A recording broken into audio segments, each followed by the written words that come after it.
नमस्कार, आप देख रहे हैं न्यूज फॉर नेशन और मैं हूं प्रियदर्शन। बिहार के मुख्यमंत्री नीतीश कुमार देश की सबसे बड़ी हिंसा के लिए जिम्मेदार हैं। जी हां, आपको सुनकर के भले ही ये हैरान कर लगा हो, लेकिन नीतीश कुमार पर यह गंभीर आरोप लगा है कि नीतीश कुमार देश में हो रही सबसे बड़ी हिंसा के लिए जिम्मेदार हैं। उनके कारण ही देश का एक राज्य पिछले कई महीनों से लगातार अशांति के दौर से गुजर रहा है। दरअसल ये पूरा का पूरा मामला मणिपुर को लेकर के सामने आया है। वही मणिपुर जो कि पिछले करीब 16 महीनों से लगातार हिंसा प्रभावित है। सैकड़ों लोगों की मौत हो चुकी है। अभी भी पूरा का पूरा मणिपुर हिंसा प्रभावित है। और इन तमाम चीज़ों के बीच अब शिवसेना के नेता संजय राउत ने बिहार के मुख्यमंत्री नीतीश कुमार और आंध्र प्रदेश के मुख्यमंत्री चंद्रबाबू नायडू को कटघरे में खड़ा किया है। दरअसल उन्होंने इन दोनों राज्यों के मुख्यमंत्रियों को इसलिए जिम्मेदार ठहराया है क्योंकि इन दोनों पार्टियों की जो केंद्र में सरकार है, प्रधानमंत्री नरेंद्र मोदी के नेतृत्व वाली, उसे जदयू और टीडीपी के द्वारा समर्थन किया जाता है। जदयू यानी कि नीतीश कुमार की पार्टी और टीडीपी यानी कि चंद्रबाबू नायडू की पार्टी।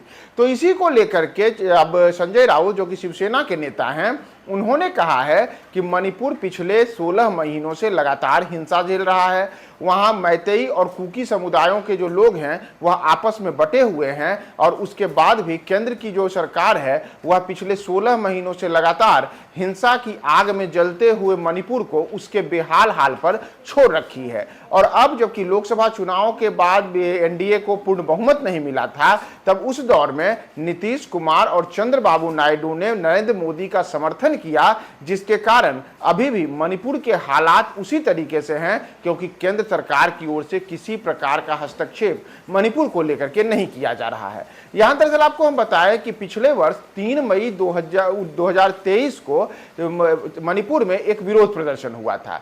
यह विरोध प्रदर्शन इसलिए हुआ था क्योंकि वहां के अलग अलग जो मैतेई और कुकी जो समुदाय है, उसमें मैतेई समुदाय को अनुसूचित जनजाति का दर्जा दिया गया था और इसके खिलाफ वहां पर एक बड़ा विरोध प्रदर्शन हुआ था।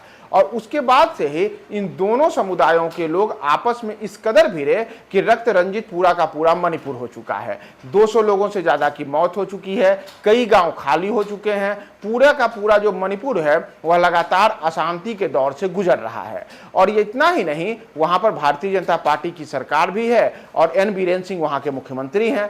लेकिन इन तमाम चीजों के बीच अभी भी हिंसा को रोकने और कैसे मणिपुर फिर से पटरी पर आए, इसे लेकर के दूर दूर तक कोई जो कह सकते हैं पहल वह केंद्र सरकार की ओर से नहीं दिखती है। और इसी को लेकर के शिवसेना नेता संजय राउत ने केंद्र सरकार पर सवाल उठाया है और उनके निशाने पर बिहार के मुख्यमंत्री नीतीश कुमार भी रहे हैं, आंध्र प्रदेश के मुख्यमंत्री चंद्रबाबू नायडू भी रहे हैं। उन्होंने दोनों से सवाल किया है कि आखिर आप दोनों नैतिकता के किस तराजू पर आकर के केंद्र की मोदी सरकार को समर्थन दे रहे हैं, जबकि सरकार के दौर में मणिपुर पिछले कई महीनों से जल रहा है और जलते हुए मणिपुर को बचाने की किसी प्रकार की कोशिश प्रधानमंत्री नरेंद्र मोदी या गृह मंत्री अमित शाह की ओर से नहीं की गई है। इतना ही नहीं, संजय राउत ने यहां तक कहा कि अमित शाह जो कि पिछले दिनों ही मुंबई के दौरे पे गए थे, तो उसे लेकर के उन्होंने कहा कि महाराष्ट्र में विधानसभा चुनाव हैं, तो चुनावों की तैयारी के सिलसिले में अमित शाह के पास इतनी फुर्सत है कि वह मुंबई में आकर के 2 दिन डेरा डालते हैं, लेकिन उनके पास हिंसा प्रभावित मणिपुर जाने का समय नहीं है।